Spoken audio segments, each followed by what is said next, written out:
Hello everyone, welcome you all in Ambition. This is episode 82 of Legal News and Update series, The Kerala Story.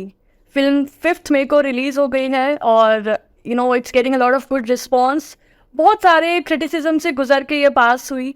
Supreme court ने petitions गई, Kerala high court ने petitions गई, पर बावजूद उसके this has passed on the test we can से.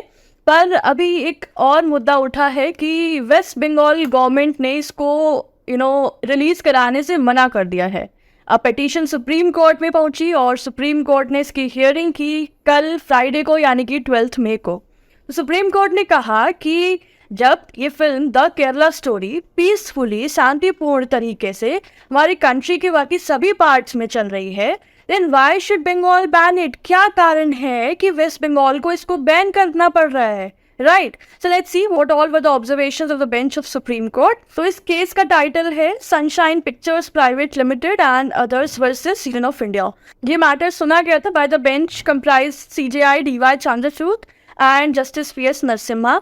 तो उन्होंने स्टेट गवर्नमेंट से पूछा है कि क्या कारण है, what are the reasons to ban this film, क्यों बैन की जा रही है जब ये पीसफुली सभी बाकी पार्ट्स ऑफ द कंट्री में ईजिली रिलीज हो गई है और it is running in the theatres.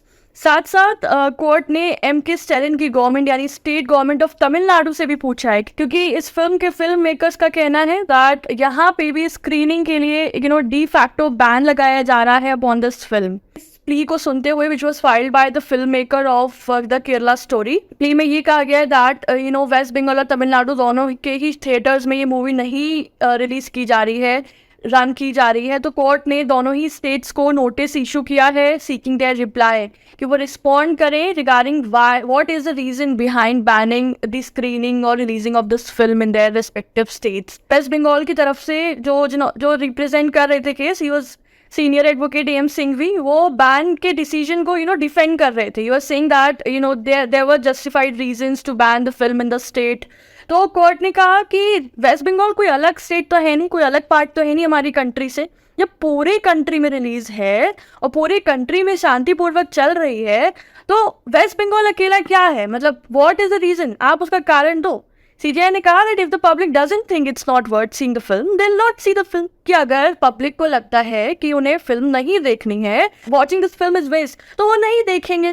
It's absolutely the discretion of the public. Why the state is intervening? CJI ने कहा जब वेस्ट बंगाल जैसे और भी स्टेट्स हैं जिनका वेस्ट बंगाल जैसा ही सिमिलर डेमोग्राफिक प्रोफाइल है, जब वहाँ पर रन कर रही है, then why not to allow this film to run in West Bengal or the state of Tamil Nadu?